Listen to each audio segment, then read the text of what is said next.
Hola, ¿qué tal? Qué gusto me da saludarles. Les doy la bienvenida a una sesión de la clase normativa de la construcción para los alumnos de Ingeniería y Arquitectura del ITESO.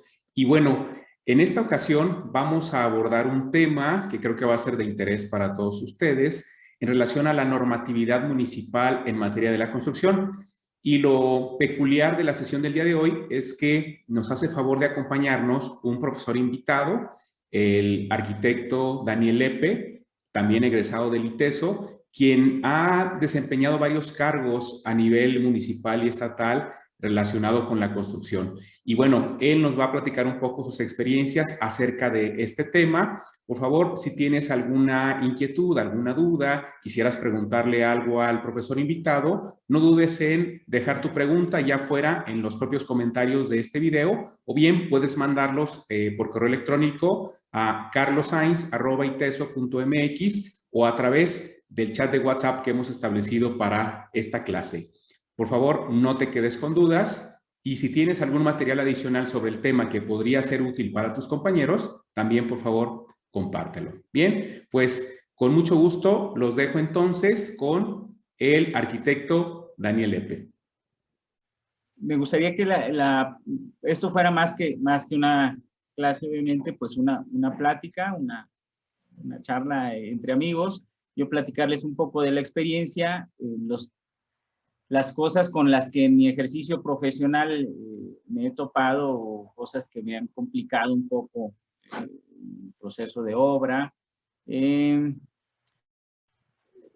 cosas que he visto como servidor público que se le han complicado a los constructores, arquitectos, ingenieros, gestores, y de ahí pues ir platicando, si tienen alguna duda, que me vayan interrumpiendo, que me vayan preguntando lo que se les vaya ocurriendo, y bueno, pues lo vayamos platicando con toda soltura, ¿no? Y bueno, pues sin más, yo les diría, bueno, no sé si a alguno de ustedes ya les ha tocado o sea, construir algo o ayudar al papá o algún familiar que construya, que sea ingeniero, arquitecto y que estén familiarizados pues con el proceso de obra o de diseño.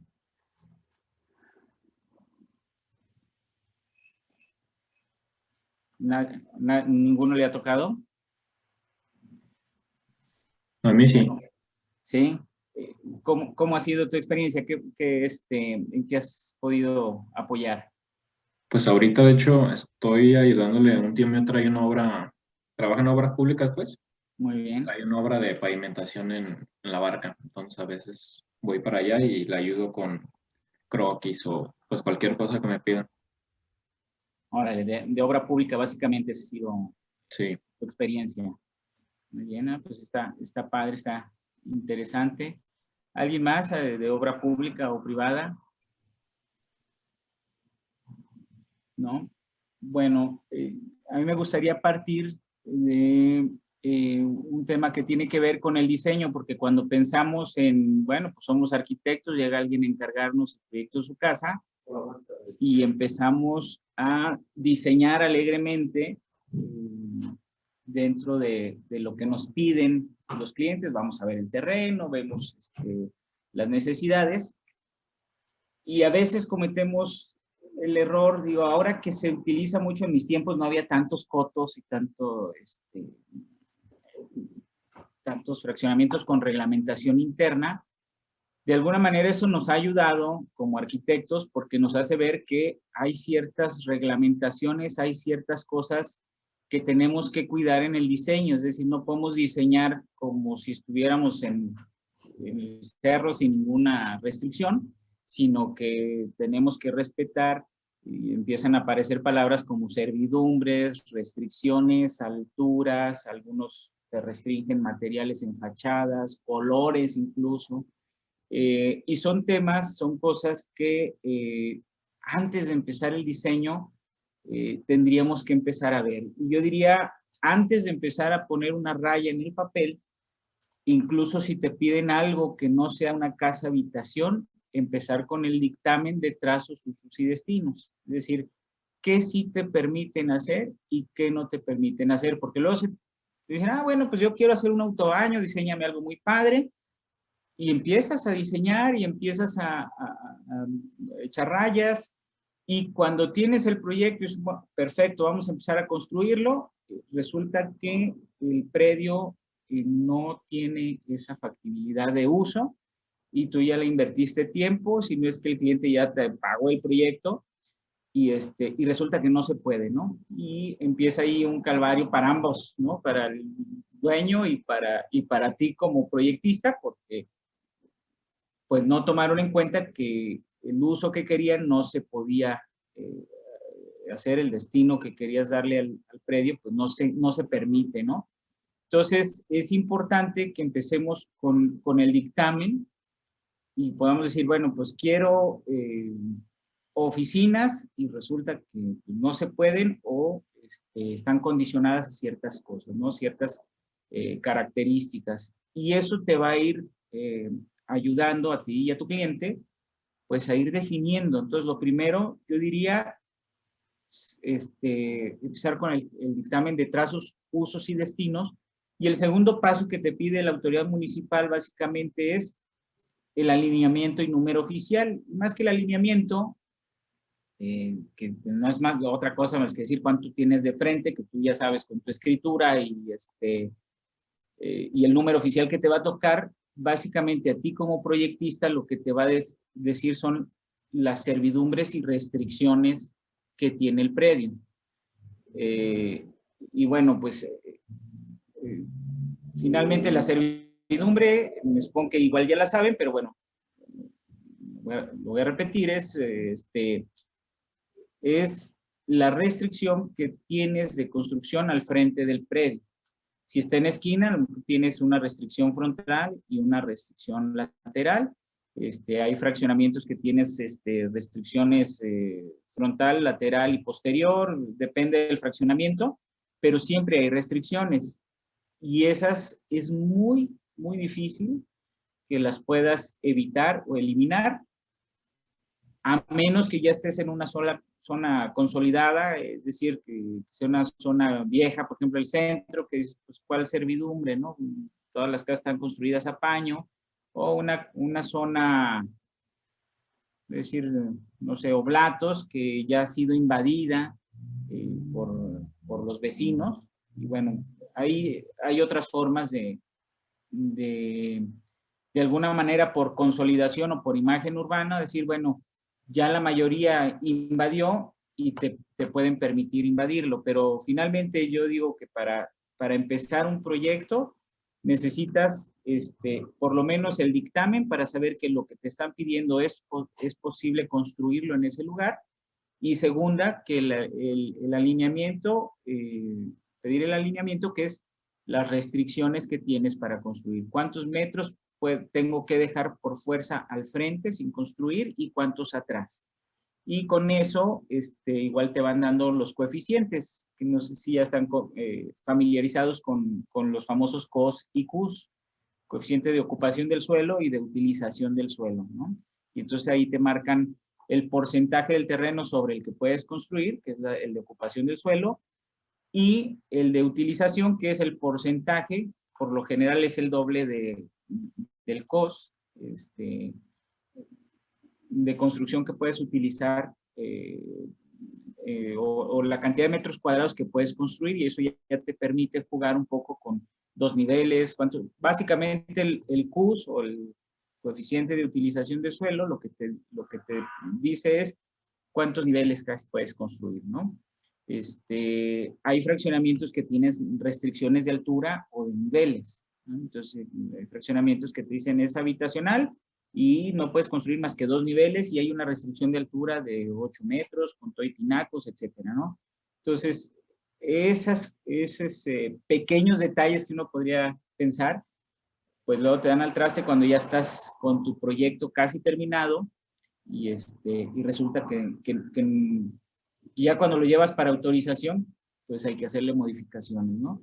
Entonces es importante empezar a diseñar tomando en cuenta ya las restricciones que de por sí la autoridad te va a marcar. No sé si hasta ahorita hay alguna pregunta, alguna duda. No sé si voy muy rápido, váyanme platicando. ¿Todo va bien? Yo tengo una duda. Sí. Por Sí. ejemplo, en el caso de que se construya malamente, no considerando el uso de suelo, ¿se puede hacer un dictamen después para cambiar ese uso? Es muy difícil. Yo diría, o sea, por reglamento, no se podría, el uso de suelo te lo marcan desde el plan parcial Sí. de urbanización. Y ese uso de suelo, en algunos municipios existen consejos edilicios de desarrollo urbano, le llaman, ¿no? Finalmente yo les llamo, y me ha tocado participar en algunos de ellos, pues es un consejo para aprobación de cosas ilegales. Entiendo que se hacen, por ejemplo, para, bueno, básicamente es o se crean para apoyar a alguna familia, por ejemplo, es decir, ya no puedes construir en planta baja, ya tienes tu construcción al total, el 80% que se te permitía en planta baja ya lo tienes saturado y resulta que pues está viviendo ahí la abuelita que no puede subir escaleras o alguien que está enfermo y tienen que construirle un baño y una recámara y bueno, ven ese tipo de cosas. Ese es el espíritu original de esos consejos. La realidad es que luego se saturan de asuntos de obras nuevas que pretenden brincarse la reglamentación. Regresando a tu pregunta muy concreta, diría, no es... sí he visto que los han cambiado, sí, hay autoridades municipales que por alguna u otra razón, o sea, por ayudarle a un amigo, por corrupción, por otro tipo de situaciones lo hacen, pero no es el común. Sí hay algunos casos en los que el plan tiene muchos sin actualizarse y resulta que ya, por ejemplo, aquí Colonia Americana, es zona habitacional, pero bueno, en la manzana donde estamos nosotros, el 30% es habitacional y el 70% es oficinas. Y entonces el cambio ya no es el mismo. Sí, hay puedes pedir una revisión y lo que hace es obras públicas o planeación, depende del municipio, cómo esté estructurada obras públicas, manda hacer una revisión, se hace y ya sería, bueno, pues ya se consolidó con otro uso y se te puede dar el cambio, ¿no? Pero es complejo, es tortuoso y además si no es factible y a fuerza lo quieren sacar, pues no sé, les tarda mucho y genera otros temas, ¿no? Que yo diría que como arquitectos deberíamos tratar de evitarlos o de un inicio, si sabemos que es difícil el uso o es un uso contrario al que marca el plan, tratar de tramitarlo antes de empezar a generar el proyecto o a generar la obra, ¿no? Si el cliente, a pesar de todo eso, dice, yo soy amigo del presidente y yo lo saco porque lo saco, bueno, nada más saber y él que lo entienda que va a ser tortuoso el proceso, ¿no?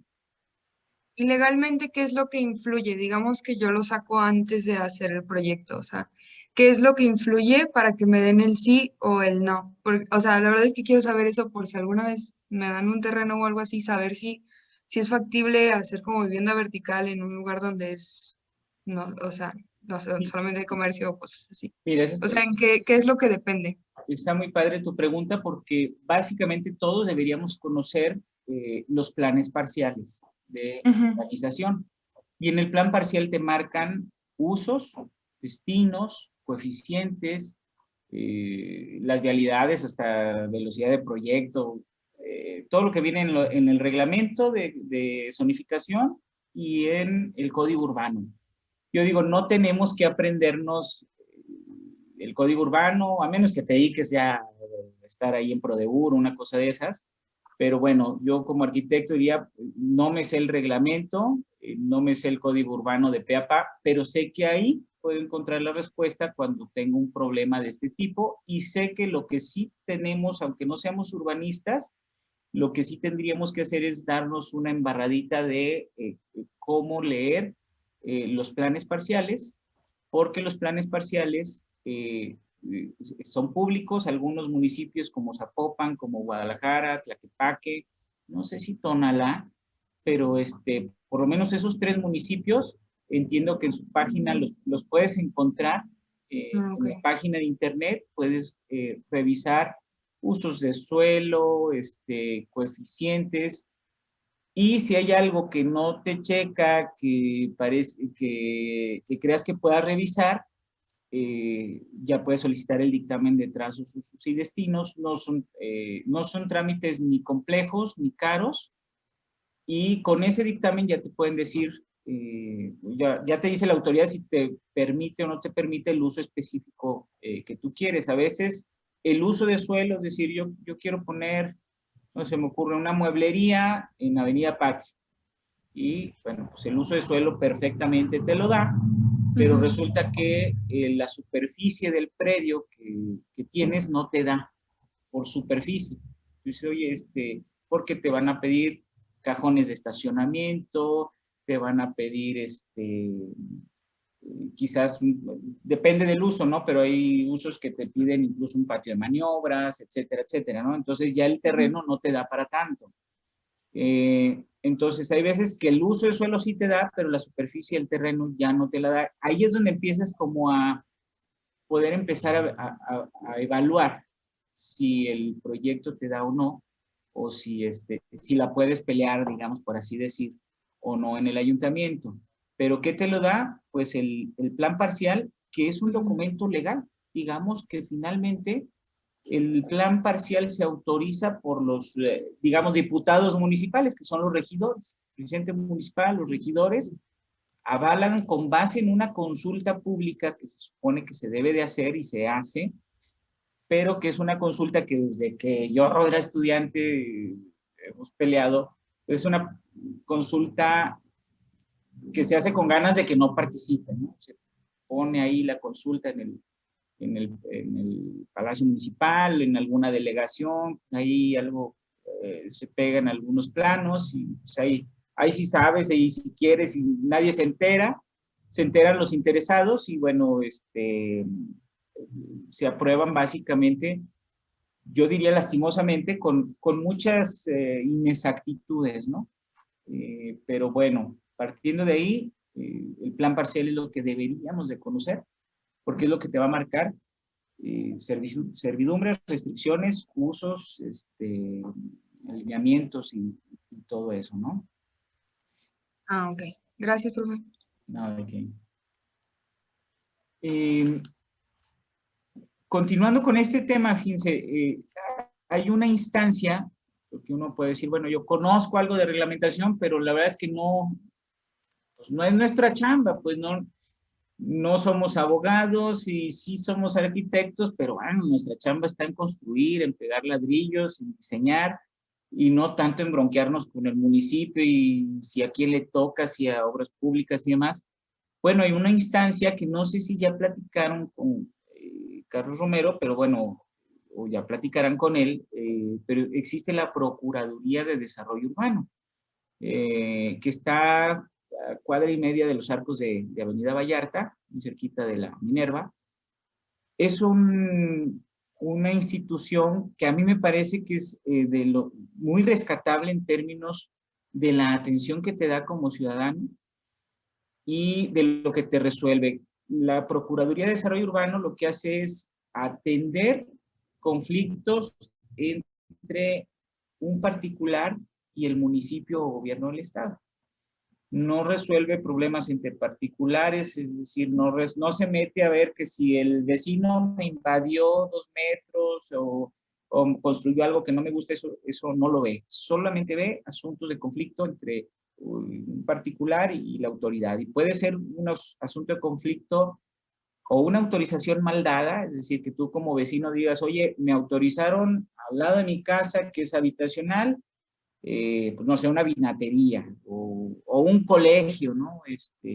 O un taller de torno y es 100% habitacional mi casa, y aquí tengo ya el problema de los camiones, de los coches, de los proveedores, el ruido, etcétera, ¿no? Ese tipo de situaciones sí las ve la Procuraduría, y es una instancia totalmente gratuita que te puede asesorar perfectamente. Tienen abogados, ingenieros, arquitectos, especialistas en cada uno de los rubros. Entonces, si algo no conocen, sin problema pueden acudir ahí, los atienden muy bien. En mi experiencia, a mí me ha ido muy bien, incluso como servidor público yo he ido a que me asesoren en algunos encargos que he tenido. Oye, esto sí se puede, no se puede, y la verdad es que es una institución que todos los arquitectos, constructores o público en general podemos acudir, ¿no? Entonces, bueno, en este sentido, bueno, yo les recomiendo ahí, luego pueden googlear ahí el PRODEUR o Procuraduría de Desarrollo Urbano, y de repente incluso si tienen alguna duda como estudiantes o después como constructores, pues perfectamente pueden acudir con confianza, ¿no? Regresando al tema, pues, del proyecto, yo comentaba que, bueno, también me encargo de la revisión de algunos proyectos en un fraccionamiento, y me ha tocado, o me toca, pues, revisar precisamente en estos fraccionamientos que tienen un reglamento interno y que son por lo general más restrictivos que los reglamentos municipales. Pues ahí es mucho más sencillo, es decir, te encargan un proyecto y lo primero que hay que hacer es condominio, o hay un reglamento interno que te pasen copia y empezar a ver las restricciones, porque, insisto, bueno, pues hay restricciones hasta de colores, ¿no? Y ahora te piden incluso que en la que digas, o en la misma fachada del plano, enjarre apalillado fino con pintado en color fulanito de tal de la gama cómics.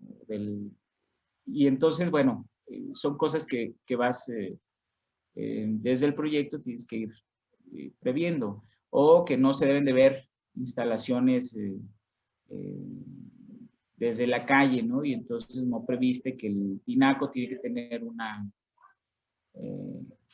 alguna protección, o la altura, ¿no? Y entonces terminas poniendo, teniendo que eliminar el tinaco porque no previste la altura, y tienes que poner una instalación de hidroneumático, etcétera, ¿no?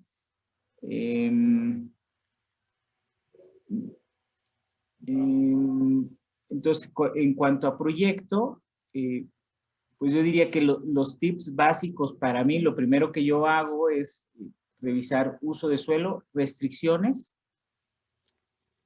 y una vez que tengo todo eso, bueno, pues el trámite, ¿no? Con obras públicas, ya todo está, la verdad es que es muy padre. Igual no sé si ya les ha tocado leer el reglamento de zonificación, el código urbano, pero pues ya todo está reglamentado, ya hay anchos mínimos de escaleras, alturas, pasamanos, cajones de estacionamiento, cantidades, tamaños de cajones de estacionamiento.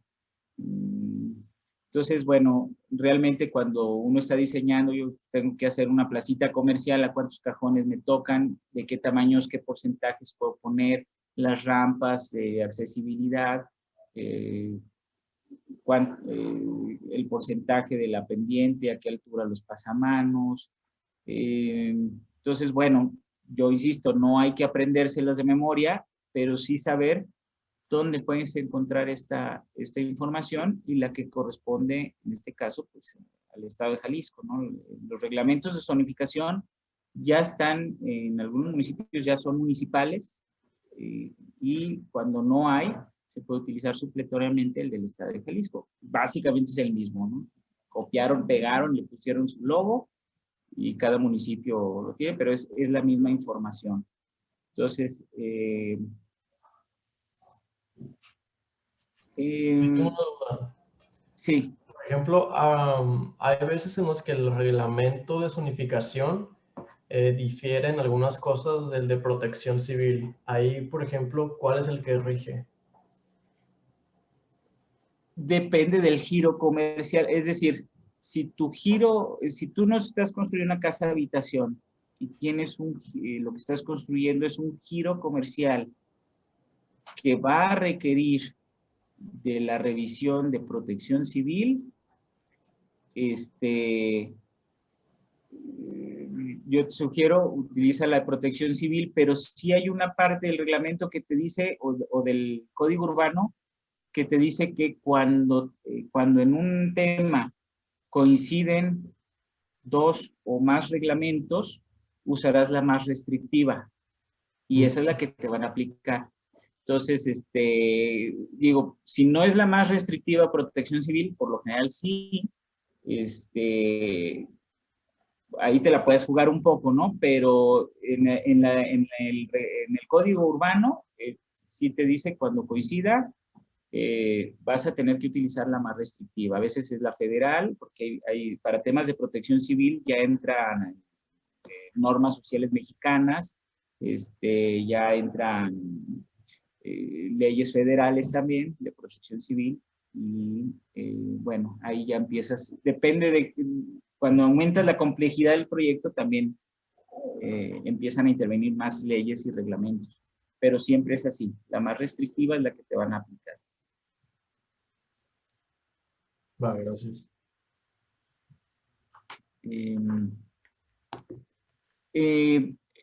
También es muy importante, bueno, en mi experiencia, cuando vas a empezar un proyecto, o cuando, bueno, terminas el proyecto, ya tienes la autorización. En mi caso particular o personal, lo dividimos así en, digamos, 3 etapas. Uno es el proyecto con licencia en mano, es decir, finalmente, pues mira, yo te hago el proyecto y te lo entrego con todo y licencia, y la siguiente parte pues tendrá que ver con la construcción. Es decir, ya terminamos el proyecto, ya está autorizado, no hay cambios, por lo menos por obligación, a los que el cliente quiera, ¿no? Pero ya estamos en condiciones de cotizar la construcción, y ahí sí, bueno, puedo cotizar yo, puedes pedir cotización con otra gente, finalmente tu proyecto ya lo vendiste, ya te lo pagaron. Entonces, es una parte importante. Uno como arquitecto,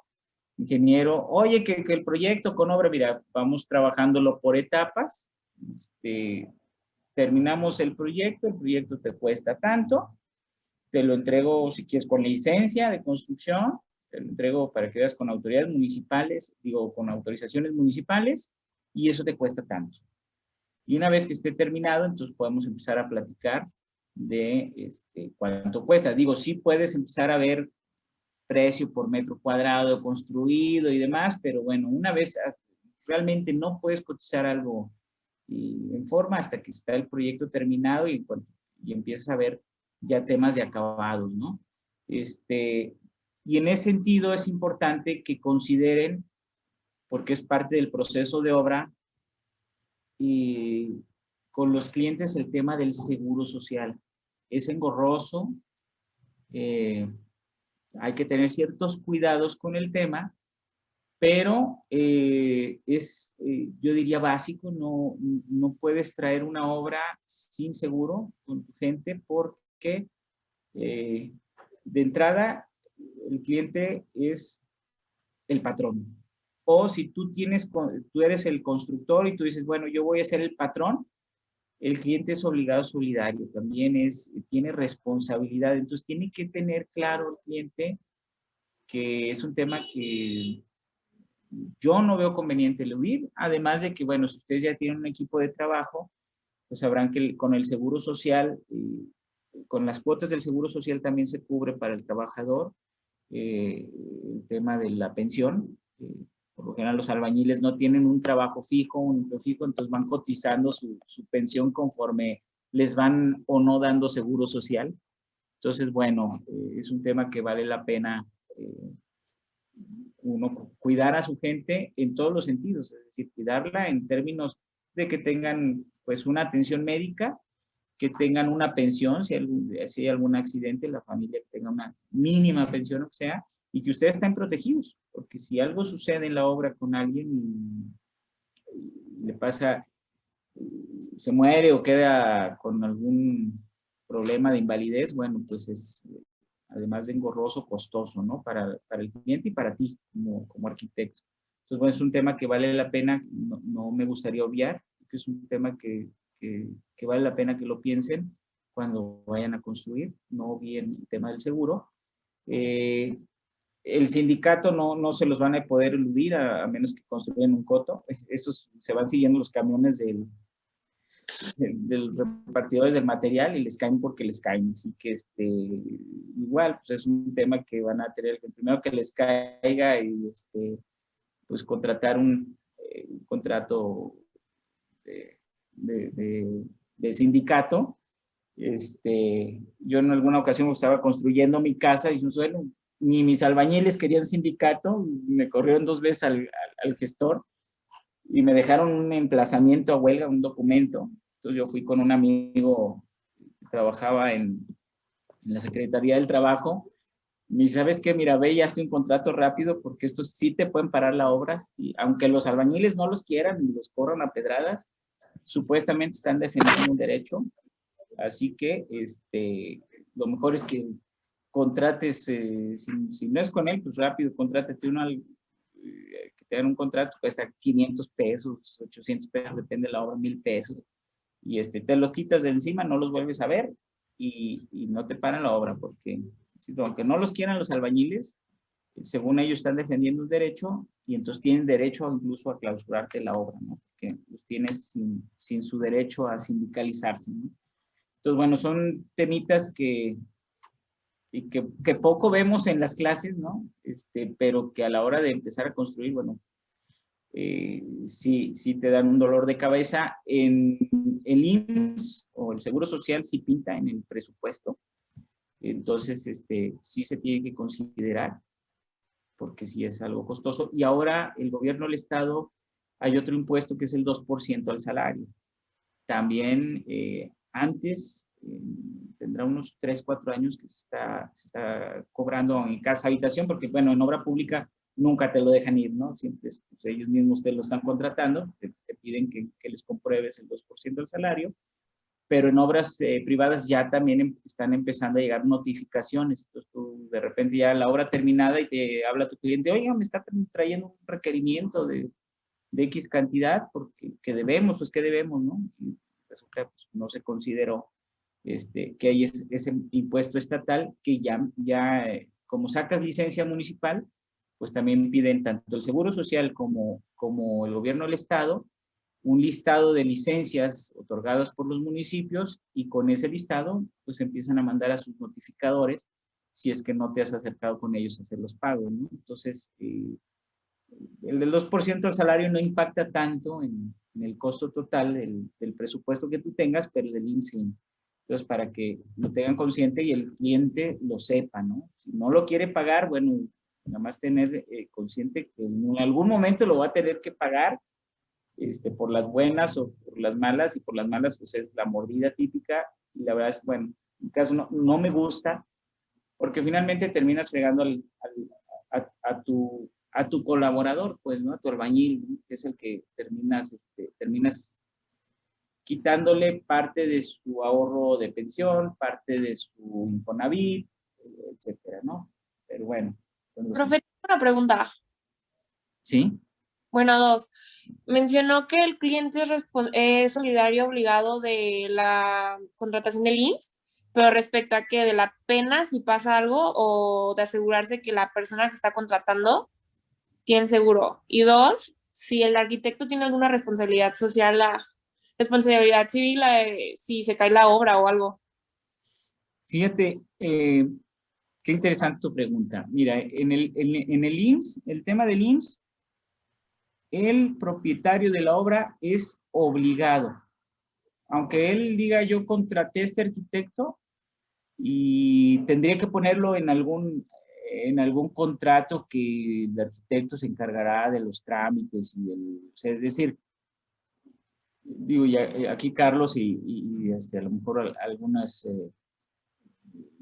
sabrá más sobre si haces un contrato con tu cliente. Por lo general luego no haces contrato y todo es así como pues árale, tú te encargas de contratarlo y demás. Si no hay contrato, el dueño del predio es el obligado, es el patrón. Aunque tú los des de alta como patrón, tu arquitecto, o si tú tienes una constructora, dices, bueno, yo los doy de alta con mi constructora, pero estás construyendo en un predio que tiene un dueño, que no eres tú, y que él también es responsable de lo que suceda con esa persona. Y si algo le sucede, bueno, pues de pagar las indemnizaciones, ya sea porque perdió un ojo, porque perdió un brazo, perdió la vida, o gastos médicos, etcétera, ¿no? Entonces,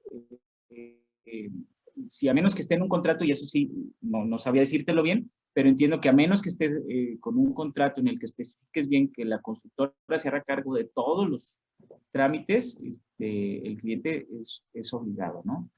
Sí, pues sería como un outsourcing, ¿no? O sea, si mi cliente es la persona que está contratando, obviamente voy a ser responsable al arquitecto, ¿no? No al dueño. Está muy cañón que no contrato. Pero, digo, por ejemplo, te voy a decir, yo con mis clientes, ellos son los patrones. O sea, yo los doy de alta como patrones, yo hago la gestión, pero ellos son los patrones. Y ellos terminan la obra, se finiquita el proceso. Y me enlaza con la otra parte, es decir, tú como constructor, si algo sucede con la obra, el responsable de eso es el perito, o ahora le llaman DRO, director responsable de obra. Él es el responsable. Si algo se cae, no van con, es que me lo construyó el arquitecto. Si tú no eres el DRO, el responsable de que algo salió mal, que se cuarteó la casa, etcétera, legalmente y ante el municipio es el director responsable de obra, el perito que le llamábamos antes, ahora es DRO. Él es el responsable, por eso se supone que cobran por metro cuadrado 30 pesos, ¿no? Una cosa, y por la firma de como perito. Tú no eres si tú eres el DRO y eres el constructor, bueno, pues tú eres el responsable, pero legalmente son ellos, ¿no? O sea que si se cae la obra, el que se va a la cárcel es el DRO. Sí, el que se va a la cárcel o el que tiene que pagar lo que falló, tendría que ser el DRO. Por eso es que estos peritos firmones, que luego, pues tráeme la bitácora y ahí te la voy firmando, él está asumiendo una responsabilidad tan grande como esa, ¿no? Es decir, él tendría que ser el garante de que esa construcción esté bien hecha. Entonces, El profesor tiene una pregunta, profe. muy bien.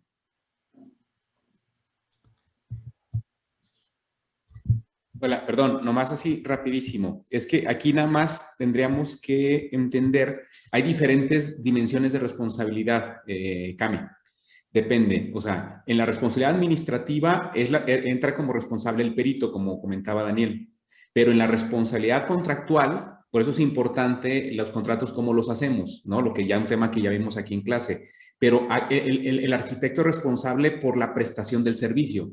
Es decir, si en el contrato se establecieron los lineamientos sobre los cuales se iba a ejecutar la obra, o se dijo en el contrato, o se hizo un anexo del contrato, o se dijo vas a ejecutar conforme a los planos que te voy a proporcionar, y entonces se deriva que el accidente, digamos, o el problema con la obra se dio por no sujetarse a esos lineamientos, entonces ahí nace otra responsabilidad contractual por el prestador del servicio, es decir, por el arquitecto.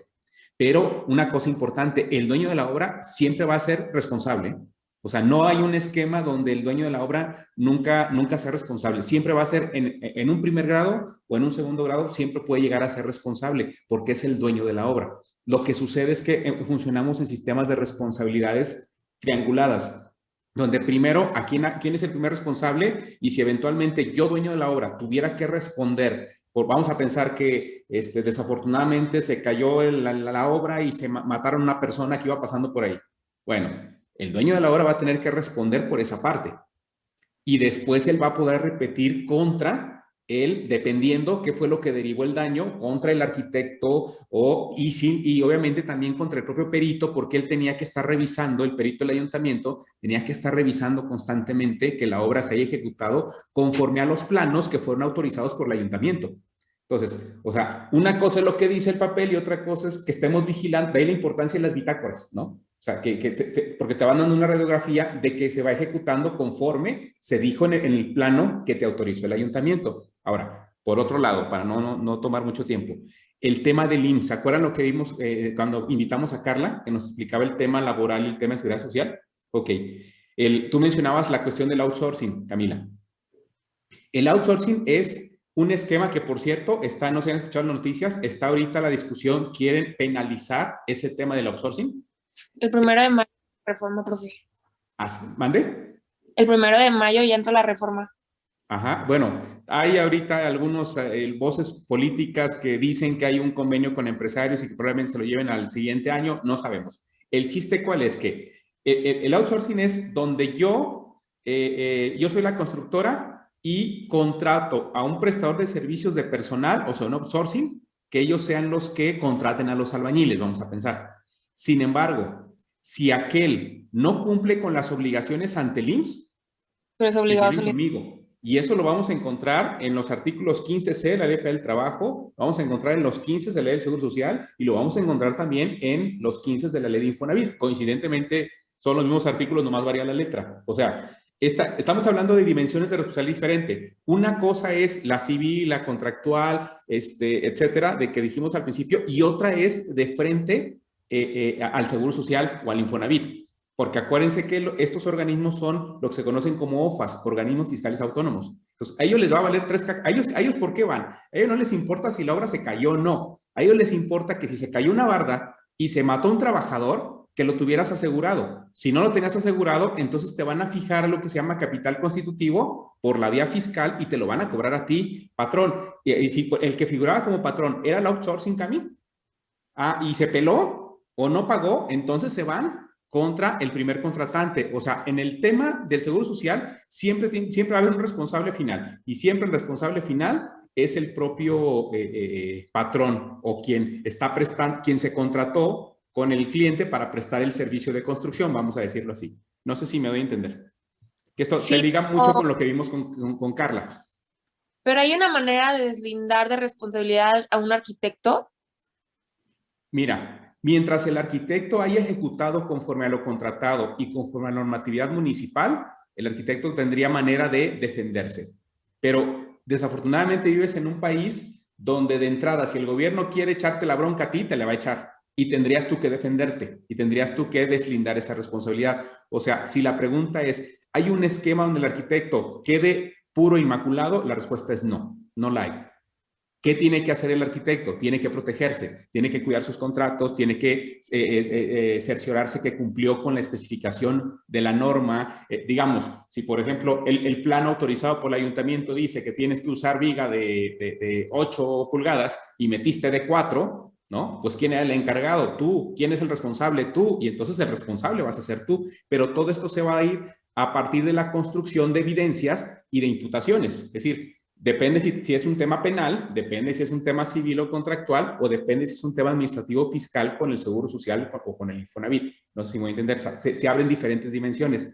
En cada una vas a tener responsabilidades, pero siempre el dueño de la obra siempre va a figurar como responsable último en algunos casos y medio en otros.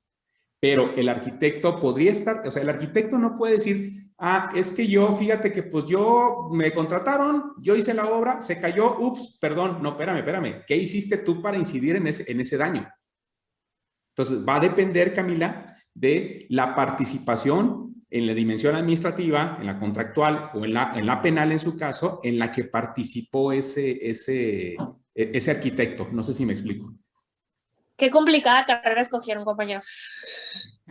No, lo complicado es que no sepan esto, que se vayan al ejercicio de la profesión y no sepan esto y luego no saben las broncas que se meten. Pues es muy importante que todos hagan contratos, profe. No puedo creer lo que dijo el otro profesor que no hace. Claro. Hay que hacer contratos y no nomás, acuérdense, no nomás hacer contratos. ¿Se acuerdan la recomendación que les di en clase de los contratos? No nomás es leerlos, ¿qué es? Entenderlos. Entender las dimensiones, los alcances de las obligaciones de dar, hacer o no hacer, que estás adquiriendo al firmar el contrato, ¿no? Pero bueno, perdón, Dani, nomás es que no me pude aguantar Creo que una pregunta, profe. Sí. Sí, Cami. No, vi que Iván levantó la mano, pero no sé si ya no. Ah, sí, yo, pero se me olvidó la pregunta. Ahorita que me acuerde la digo. Bueno, para que veas qué caso nos estás haciendo, Ivana, ¿eh? Marifer, vi que levantó la mano, ¿o no? ¿No? Ok, bueno, perdón. Adelante, Dani, ya, me desaparezco. No, al contrario, seguimos hablando de contratos, seguimos aprendiendo, ¿no? Y ciertamente es un país en el que no acostumbramos a hacer contratos o hay que hacer un contrato y bájalo ahí de internet. Es decir, nos falta mucho, creo yo, para poder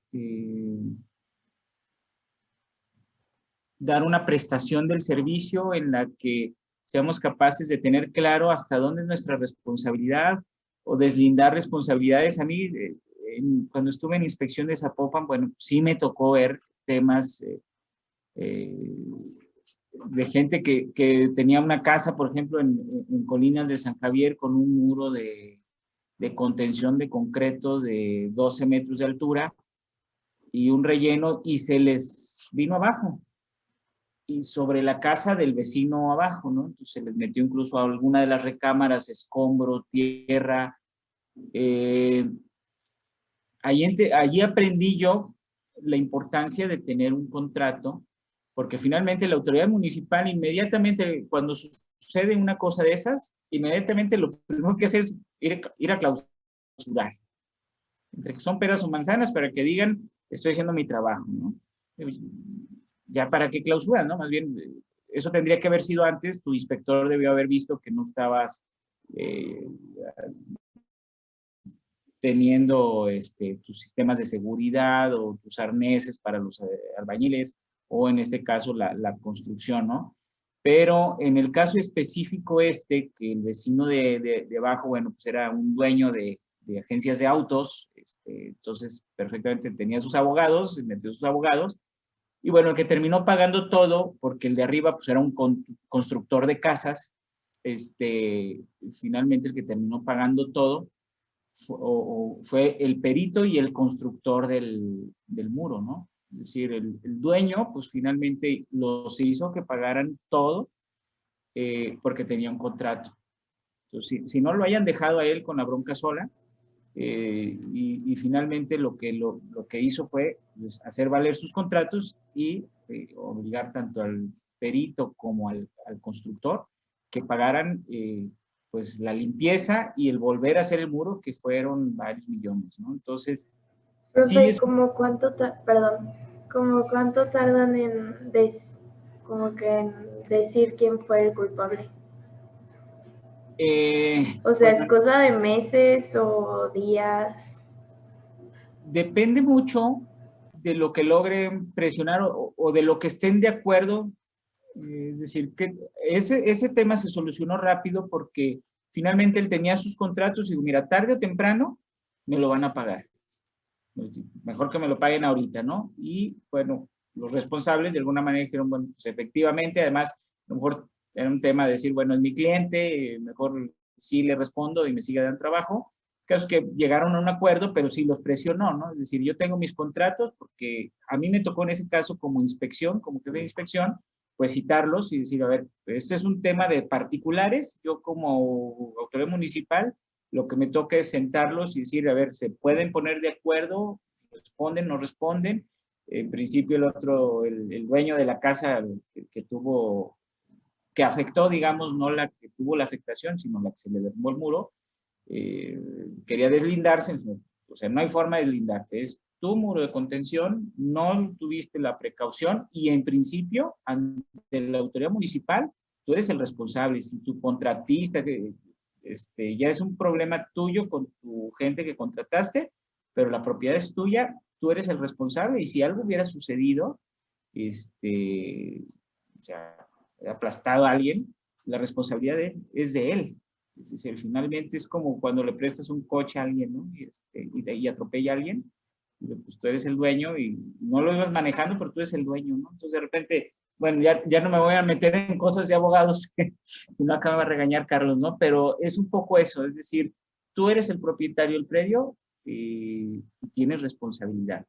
¿Y cuánto se tarda? Pues puede tardarse quizás años si los otros se empecinan en no querer pagar o en que no puedo pagar. Pues sí, es un tema que puede llegar a ser largo, tortuoso, y en primera instancia, pues quien paga es el dueño del predio, quien tendría que pagar si los otros no responden, ¿no? En lo que se deslindan las responsabilidades, él tiene que pues resarcir el daño. No sé si quedó más o menos la pregunta. En ese caso pues fue muy rápido porque, bueno, todos accedieron y él hizo valer sus contratos. Me supongo que estaban muy bien hechos, ¿no? Entonces, yo creo que eso le funcionó. Y en mi experiencia, pocas veces tampoco tengo así la gran cantidad de cartera de proyectos, pero mucha gente no te pide contratos, ¿eh? Generalmente son muchos que son conocidos, amigos, y bueno, vamos a hacer esto, mira, yo te hago esto en tanto. También quizás es porque yo, como he trabajado, es por administración. Entonces, no es que yo maneje un precio alzado, sino que vamos semana con semana administrando la obra, y eso quizás, entre que les da más confianza y no tienen que darme a mí el dinero de la obra, sino que, bueno, vamos contratando los materiales, por semana vamos pagándole a los obreros, vamos pagando los materiales que por semana se van necesitando, se van pidiendo, y entonces ha sido un esquema en el que no he necesitado yo hacer contratos, y pues en ese sentido, por ejemplo, para el IMSS doy de alta a los propietarios como patrones, y solo en un caso me tocó hacer un contrato muy sencillo para una ampliación en una planta alta, ¿no?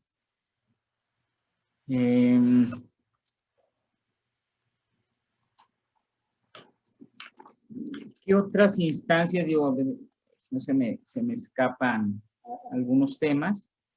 Ya les hablaba yo de Prodeur para temas de conflictos entre particulares con la autoridad municipal o estatal, conflictos con un plan parcial, con usos de suelo, con reglamento de construcción.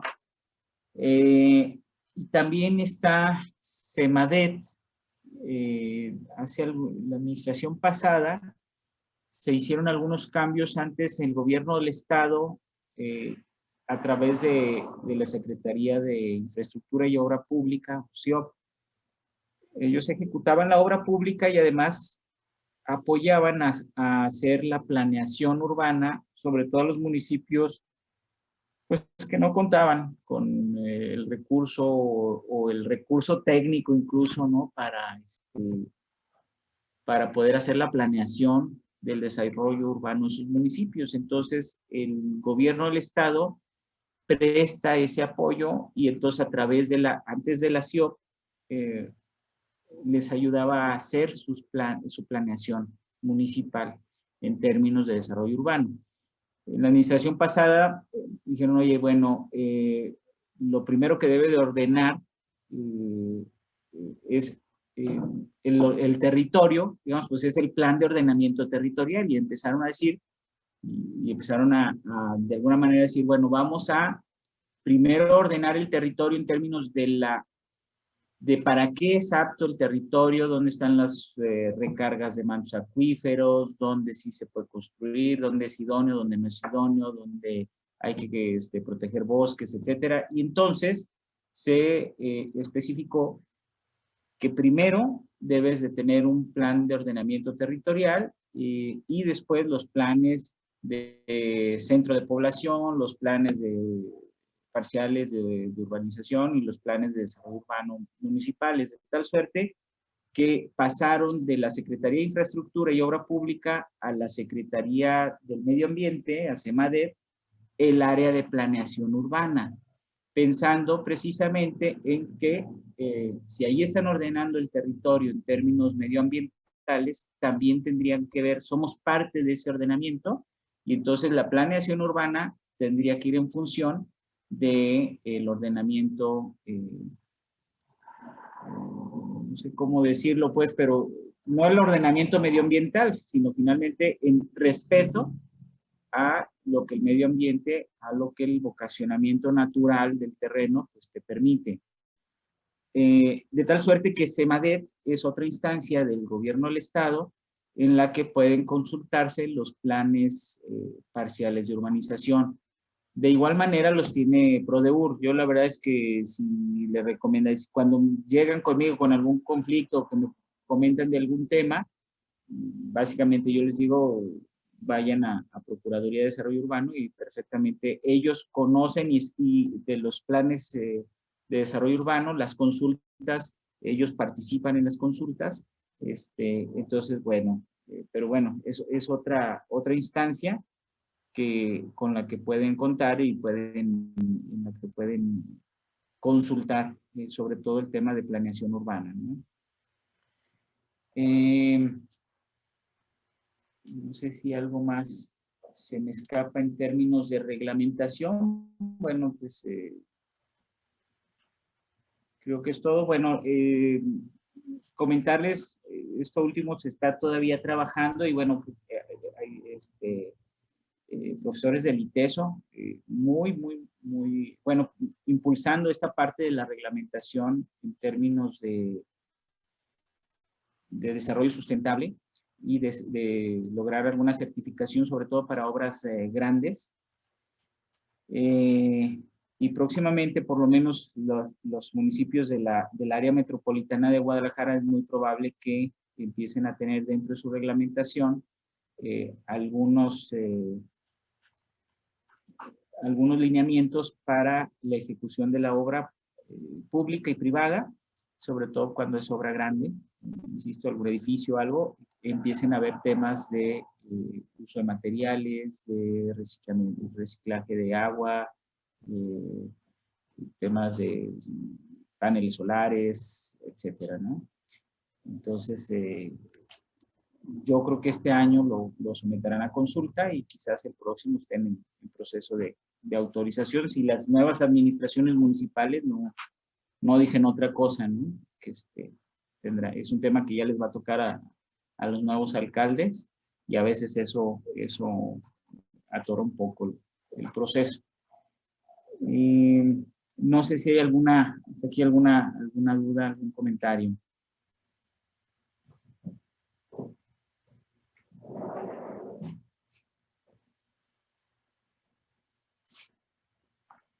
No. No, profe, ahorita todo claro. Bien, pues ahora sí creo que ya se me acabó la cuerda, no sé. No, creo que los temas que creía yo importantes o que a mí me han funcionado o que yo he visto que han generado problemas en el ejercicio profesional, que ya se los platiqué en este sentido. Dictámenes de uso de suelo, restricciones, servidumbres, de ahí en más toda la reglamentación de alguna manera cuando lleven su proyecto a obras públicas a revisar, pues ahí la van a aplicar. Son cosas sencillas desde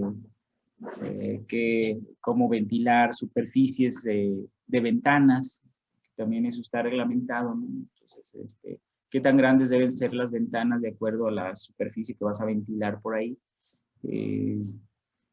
etcétera, ¿no? Yo digo, sí es bueno conocerlo, pero realmente, yo digo, no, un día sí puedan ver el reglamento de zonificación, darle una ojeada, sobre todo para que ubiquen cuando les pidan algo y necesiten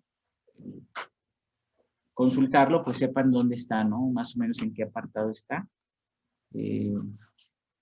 Y pues sí, yo insisto, el tema del seguro social, pues tenerlo muy presente, pues es un tema que sí es delicado, que sí hay muchos accidentes, por eso es caro, ¿no? Finalmente, los albañiles y los carpinteros creo que son de los obreros más costosos en términos de seguro social, pero bueno, es el nivel de riesgo que manejan y creo que vale la pena que ustedes como arquitectos estén protegidos, además de sus colaboradores, porque finalmente, como platico yo con los clientes, nosotros estamos en medio, ¿no?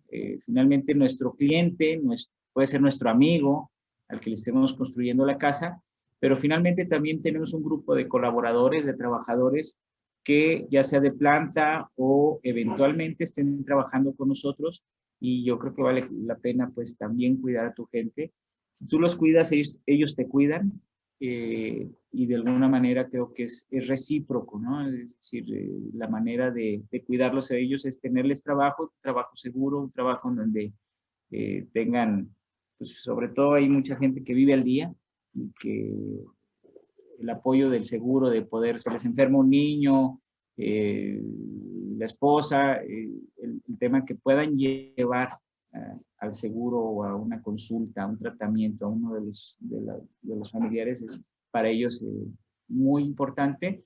Ellos no lo ven, pero de repente el tema también de la pensión o de que se logren pensionar del IMSS y cuando ya no puedan trabajar en la obra, puedan seguir recibiendo una atención médica, que también es importante y yo creo que es algo que nosotros como arquitectos sí deberíamos de cuidarle a nuestra gente, ¿no? Es decir, que puedan tener una pensión, ya no digo digna porque lo que les dan, pues, que al seguro es poco y a lo mejor lo que nos da en atención médica también lo podemos ver como poco, pero de eso a nada, la verdad es que vale mucho la pena, ¿no? Entonces, pues yo hasta aquí tendría mi intervención y bueno, quedo abierto a cualquier pregunta con muchísimo gusto. ¿Preguntas, muchachos, muchachas? De mi parte yo no tengo, profesor. Muchas gracias. Okay. Bueno, yo sí tengo una pregunta, Dani. Sí. En tu experiencia, ¿cuáles serían, si pudieras identificar como las principales conductas o infracciones que suele cometer el constructor a nivel municipal? Es decir, ¿cuáles son como los errores muy, muy comunes del constructor que provocan que luego venga la autoridad municipal a multarlos? Mira, qué bueno que me comentas. Incluso yo les platico a los constructores,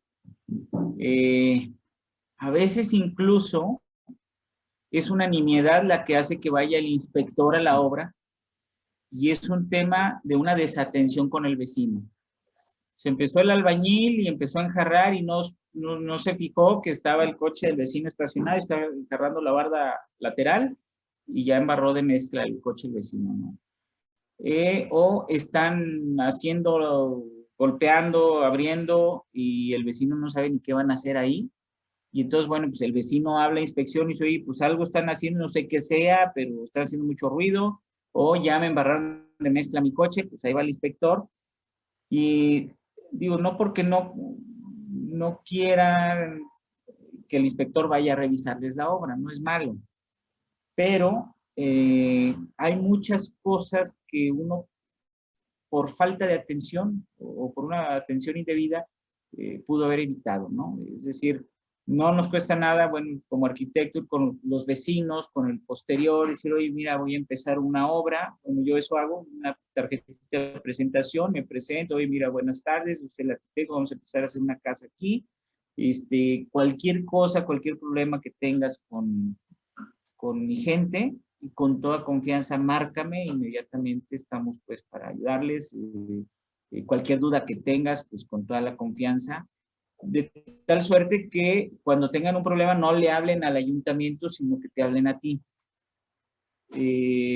¿Por qué? Porque hay veces que incluso el perito no fue a firmar la bitácora y como ya están ahí, pues hay que revisar todo, ¿no? Hay que revisar el proyecto, hay que revisar que tengas la pancarta, que tengas la bitácora, y resulta que por mala suerte ese día el perito ya se había pasado una semana de no firmarla y ya te dejaron mínimo la multa por no firmar la bitácora. ¿Por qué? Porque el inspector también uno lo entiende que está yendo a revisar una obra señalado y lo que él quiere es que digan sí fue y sí hizo su trabajo, ¿no? Y si encontró algo mal, pues deja el acta para que digan, mira, sí fue y dejó un acta por la pancarta, que no tenía la pancarta, que es la lona esta con los datos del perito, de la obra, etcétera. O la bitácora no estaba actualizada y ya te dejó una infracción, ¿no? Entonces, un tema importante, sí, vayan con los vecinos, contáctense con ellos, pongan sus datos de contacto en la pancarta, para que si alguien tiene una duda, pues la aclare con ustedes y no con el ayuntamiento, ¿no? Que es más engorroso. Insisto, no porque haya que tenerle miedo al ayuntamiento ni a las supervisiones municipales, sino porque nos ahorra tiempo y dolores de cabeza. Problemas muy comunes, más que otra cosa, si estás respetando tú el proyecto autorizado, el problema más común es que o no tienes la bitácora en la obra porque se te ocurrió que el perito, como es firmón, se lo llevas a su oficina, o no ha ido el perito y bueno, te dejan una infracción. Eso no es motivo de clausura, no es motivo de mayor cosa. Que te falta la pancarta, que es la lona esta que pones con los datos del propietario, del número de licencia, del perito, etcétera. Problemas graves. Cuando digo graves, que son motivo de clausura, invasiones a restricciones y a servidumbres. Invadir la servidumbre, además de que es una multa cara, amerita la clausura de la obra. Entonces, si antes de empezar pues que dice el cliente, bueno, pues, ¿por qué no crecemos la recámara del frente un poquito más sobre la cochera? Al cabo, mira, pues en lugar de los 2 metros de jardín o los 3 metros, pues para hacer un bañito. Es algo que parece sencillo, pero es la servidumbre, es la restricción. No se puede, no es autorizable y te va a meter unos dolores de cabeza porque si lo logras arreglar, es complejo, mientras lo arreglas ya estás clausurado y tienes que estar clausurado y la multa, insisto, es cara. Entonces, salirse el proyecto autorizado, por lo general el cliente luego te presiona, oye, hay que hacerlo rápido, no te da chance de gestionarlo. Sí, por lo menos revisar que no sea restricciones y servidumbres. Y a lo mejor hacer la aclaración, la servidumbre es en la superficie que debes dejar sin construcción, o sea, sin techar en un área, ¿no? Sobre todo es al frente del predio. Y la restricción pareciera que es lo mismo en la parte de atrás, pero en realidad la restricción tiene que ver con la altura. Tus patios no pueden ser mayores, las bardas de tu patio atrás no deben ser mayor a 3 metros. Y oye, pues vamos a hacer un bañito aquí en el patio y demás, o en la planta alta, pues construyen un bañito para la recámara en el patio. No es autorizable a menos que el vecino ya esté construido así y que al hacer eso no dejes de garantizar la ventilación y la iluminación de otras áreas, ¿no? Entonces, son temas que sí son dolores de cabeza para los constructores y para los clientes luego. Entonces, bueno, yo diría como tip, eso sí evitarlo y antes de hacerlo, que digan, bueno, el de enfrente ya lo hizo, el de un lado, etcétera, tramitarlo o ver con el cliente, decirle, mira, yo lo puedo hacer, pero es sobre tu cuenta y riesgo porque no es algo sencillo o no es algo que luego pueda ser autorizable, ¿no? Y otro tipo de problemas, sobre la servidumbre, por lo general te marcan una superficie de área jardinada y casi nadie la respeta, pero ese casi nadie la respeta es mientras tienes la habitabilidad, ¿me explico? Es decir, te pueden marcar 30% de área jardinada al frente y no es en toda tu cochera, es 30% debes de garantizarlo sobre el área de servidumbre. Tú tienes 3 metros de servidumbre, en esos 3 metros por todo el frente, tienes que tener el porcentaje de área jardinada. Tú puedes decir, a mí me pasó en Chapalita, oye, yo es que tengo una jardinera al fondo de la cochera. Pues sí, pero está fuera de la servidumbre, esa no te la puedo tomar en cuenta. Entonces hay que romper losa para cubrir el porcentaje de área jardinada que ya tenías autorizado. Entonces, cosas que parecen sencillas, no, aquí cámbiame la jardinera y demás, pues también se convierte en una multa y en algo que tienes que pagar, porque ya colaste la losa, hay que pagar por demoler, por retirar, y ponerle pastito, por lo menos hasta que te dan la habitabilidad al municipio y te dice, efectivamente, ya construiste ya terminaste de construir como te autoricé, y está la habitabilidad, y ya después el cliente le pone cemento, le pone piso, pero tú como constructor sí tendrías que asesorarle. Yo diría casi desde el proyecto tener como un proyecto muy definido que le guste. Quizás como arquitectos no somos capaces de, a veces se nos hace por facilidad, se nos hace muy fácil, unas huellas, y el pasto ahí nunca se te da, ¿no? Porque el calor del coche, porque el aceite que tira, porque le pisa la rueda y no le atinan a las huellas, el pasto ahí nunca se te da. Entonces el cliente termina, a lo mejor ya no lo hace, ya no te pide a ti que lo hagas, tú ya le habla a un albañil y termina no respetando ese porcentaje de área jardinada, que no es ponerlo por ponerlo, es finalmente un proceso de recarga del manto acuífero, ¿no? Es decir, cuando ese terreno no estaba construido, el agua de lluvia se filtraba por ahí, o una parte del agua de lluvia. Ahora que ya está construido, pues ya no tiene a dónde filtrarse. No recargas ese manto acuífero y además mandas más agua a la calle, que además se junta con el colector de aguas negras, por lo general, ¿no? Entonces, hay un tema también medioambiental ahí que quizás por falta un poquito de ganas de diseñar, se nos va. Entonces, recomendación, pues sí, diseñale un jardincito frontal o unas jardineras bonitas que pueda él respetar, que le guste al cliente respetar, para que logren dejar esa área jardinada que es importante, ¿no? Para la ciudad es importante y ahora sí que suena trillado, pero hasta para el planeta es importante que estemos recargando esas zonas, ¿no? Pues casi eso es lo que yo vería como los errores más comunes.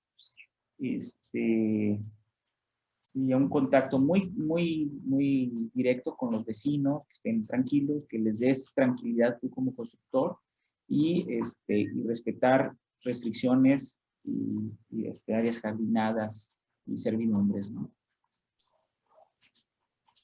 Ok, muchas gracias, Daniel. Yo si me permiten, solo para concluir, comentaría brevemente lo siguiente. 1, resaltar la importancia de sus contratos como arquitectos o como constructores. ¿A qué se obligan con el cliente?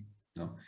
Obviamente ningún contrato puede ir por encima de la ley. Es decir, ustedes no pueden celebrar un contrato de un servicio profesional, de un diseño o la ejecución de una obra en términos de que se vulnere o se viole la reglamentación municipal, estatal o federal en materia de construcción. Ese contrato en esa parte podría llegar a ser inválido. No sé si me voy a entender.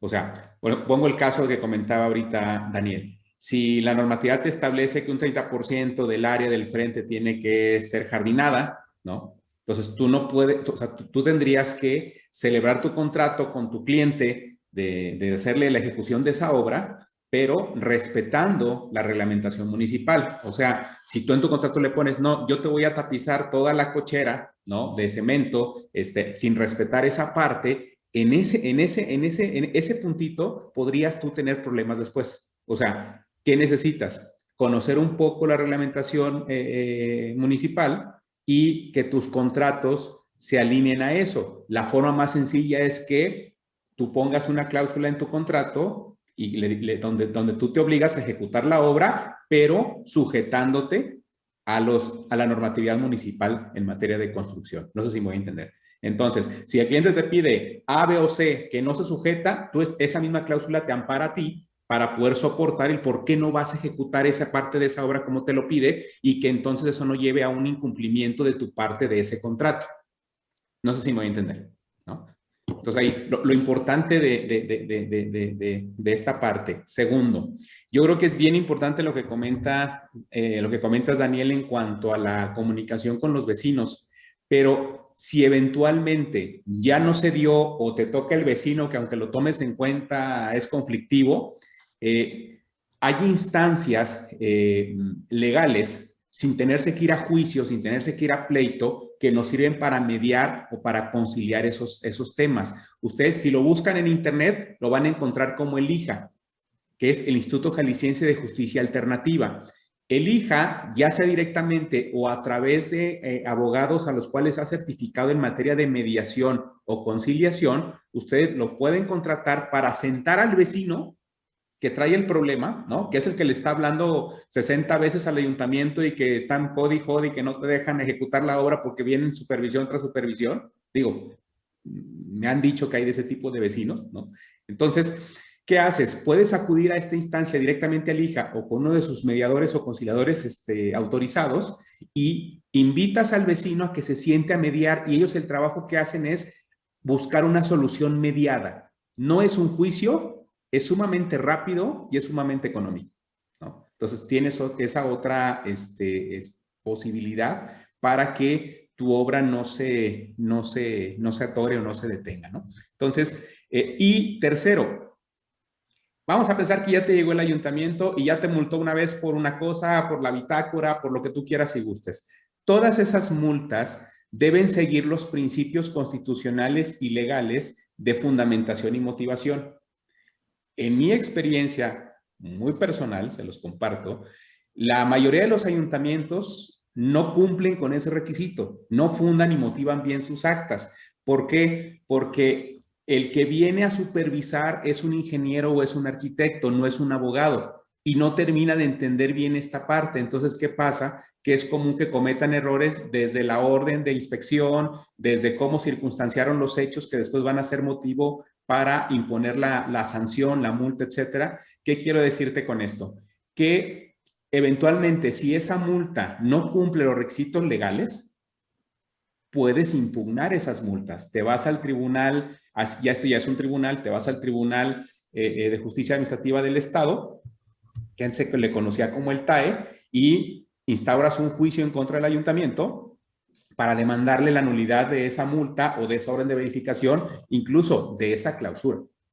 Y eventualmente el ayuntamiento podría estar obligado a pagarte daños y perjuicios que te hubiese generado la demora en la ejecución de la obra. No sé si me voy a entender. Profe, te estás vendiendo, para eso necesitas abogados. Bueno, ¿qué culpa tengo yo? ¿No?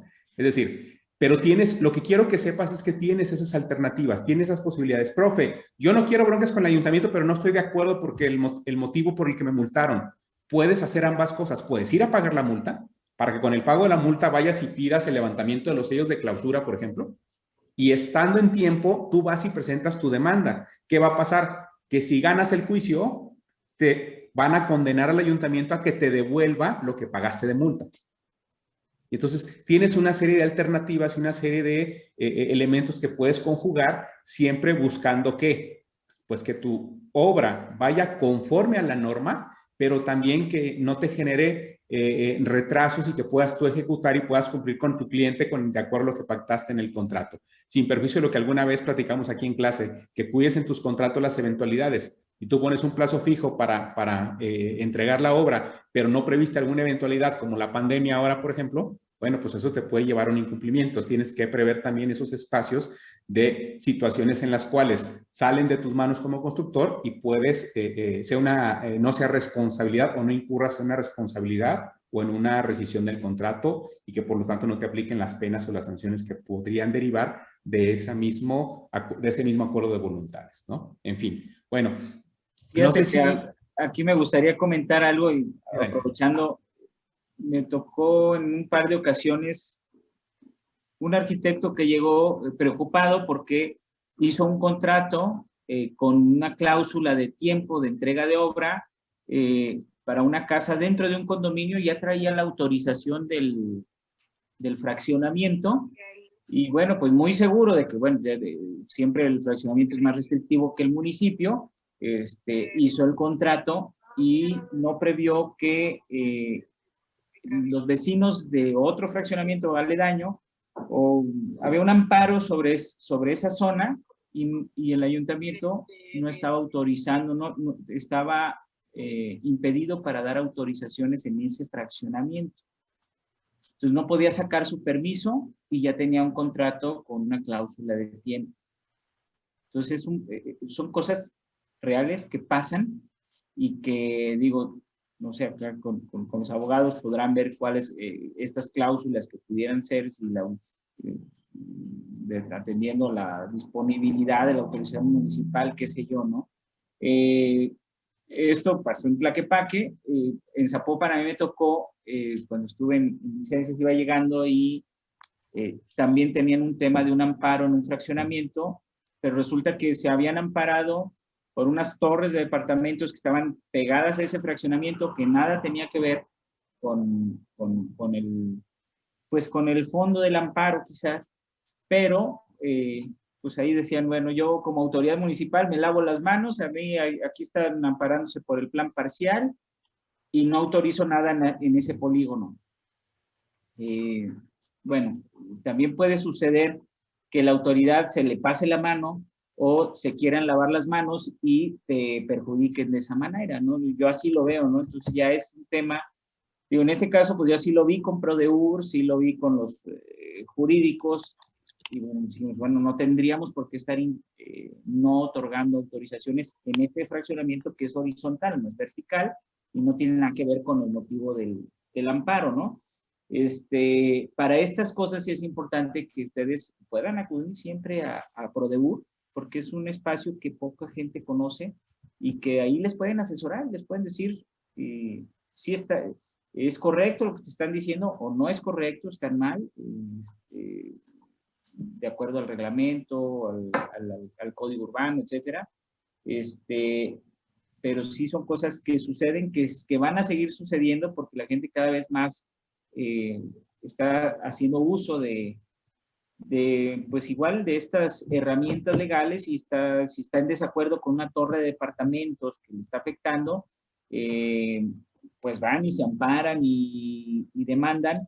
Creo que ahora los que están fallando de repente del otro lado del escritorio son quienes, no sé si otorgan los amparos demasiado amplios o las autoridades se les pasa la mano y luego afectan toda una zona, ¿no? Es una locura, pues, que todo lo que esté dentro del plan parcial queda con ese amparo, entonces no se puede dar autorizaciones. Es una locura, pero finalmente está sucediendo y va a seguir sucediendo porque se siguen autorizando de la manga torres de departamentos y cosas para mí fuera de lugar, pero que les puede llegar a afectar, pues, ¿no? Una cosa de estas, y sí va a ser importante que conozcan la reglamentación, cómo es el proceso, o a qué instancias pueden acudir para una asesoría, o pues, un buen abogado, ¿no? que sepa del tema urbano y pueda decir, bueno, esto sí, esto no, y te puedes defender de esta u otra manera. O el tema de armar bien un contrato, ¿no? Porque este chavo estaba desesperado porque ya tenía penalizaciones, ¿no? Por tema de tiempo, y el municipio de Tlaquepaque, con su jurídico, con el síndico, les había mandado específicamente a obras públicas, en esta zona no puedes dar ninguna autorización. Entonces, bueno, son temas que luego se pueden complicar. Claro. Daniel, pues muchas gracias de nuevo por habernos acompañado este ratito y por habernos dedicado tu tiempo. Muchas gracias. Encantado, muchísimas gracias a ustedes por no dormirse.